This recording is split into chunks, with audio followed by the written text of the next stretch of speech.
afternoon from the KUOW newsroom. This is Seattle Now. I'm your host, Paige Browning, with today's top stories. It's Tuesday, June 30th. Immigrant advocates and Democratic leaders are sharing in a sigh of relief today as news came down that the U.S. Supreme Court is upholding birthright citizenship. Senator Maria Cantwell, one of many Washington politicians celebrating the ruling today, says children born on U.S. soil or U.S. territories will no longer have to worry about an administration who tried to deny them this right. Further, U.S. Representative Pramila Jayapal is calling birthright citizenship a core piece of our Constitution. The state school superintendent also weighed in, lauding the ruling as upholding civil rights. But many opponents to birthright citizenship are just as outspoken today. Outgoing Republican Congressman Dan Newhouse says he is disappointed in the ruling and that there's an immigration crisis. Also reverberating nationwide today, a blow to trans rights at the national level. The U.S. Supreme Court has upheld two state laws banning transgender girls from girls' sports teams. But Washington state is not immediately affected by the ruling. Sarah Mises-Tan has more.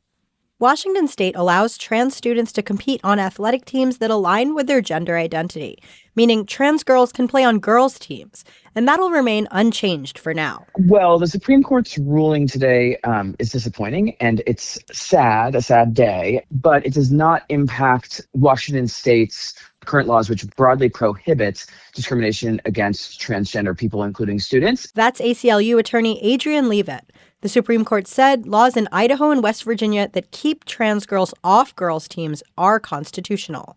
Washington voters will weigh in on this matter in November. An initiative to ban trans girls from girls' sports will be on the ballot this fall. Supporters of the measure applauded the Supreme Court's decision. In Olympia, I'm Sarah Mises-Tan.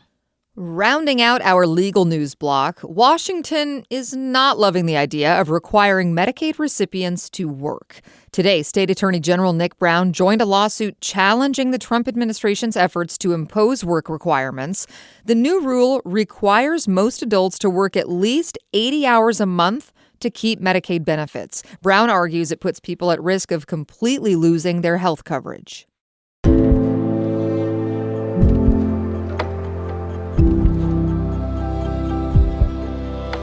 Today, Seattle City Council took a step forward to address gun violence on Aurora Avenue. Anna Boyko-Wyrock has more.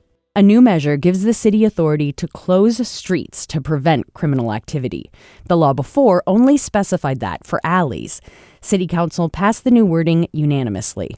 Councilmember Deborah Juarez represents the neighborhoods around Aurora Avenue. I want to apologize to the folks on Aurora East and West that it took us so long to have a legislative response, emergency legislation when you were experiencing gun violence. The legislation comes after gunfire spiked around Aurora Avenue and residents pushed the city to respond, even building their own street barricades. Council members said this is a small step in a much larger problem of sex trafficking. Mayor Katie Wilson has called the situation on Aurora unacceptable and pledged action to make the neighborhood safe. Anna Boyko-Wyrock, KUOW News. Turning to a couple of jail notes today. The man charged with murder in the death of Juniper Blessing will spend the next 3 months in a psychiatric hospital rather than prison. This week, a judge ruled suspect Christopher Leahy needed to be treated before he could be competent enough to stand trial. Leahy's accused of killing Blessing, a UW student studying atmospheric sciences and involved in choir. She was trans and has been mourned and celebrated this June during Pride Month. Leahy is at Western State Hospital until a September court date. Meanwhile, at the King County Jail, a death has occurred. It's the first this year after 5 were reported in King County custody in 2025.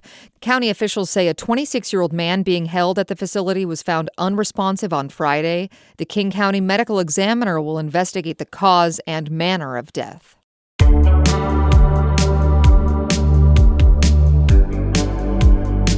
We have some weekend fairy prep and a hot dog title to end the show. But first, some new whale research.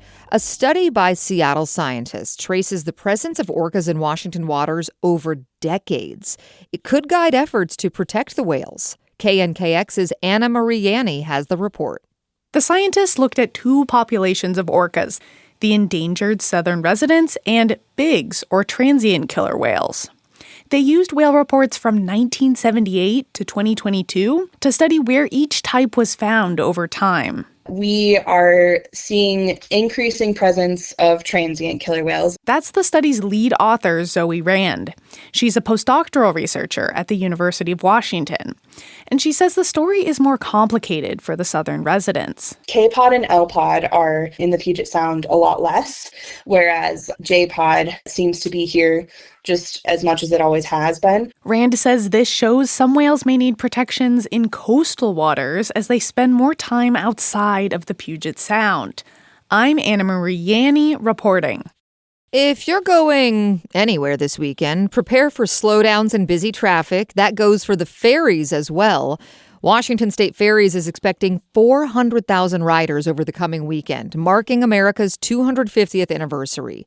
Walk on and travel extra early or late to avoid long ferry lines. Vessels will be busiest onto the islands Thursday and Friday and off island Sunday and Monday.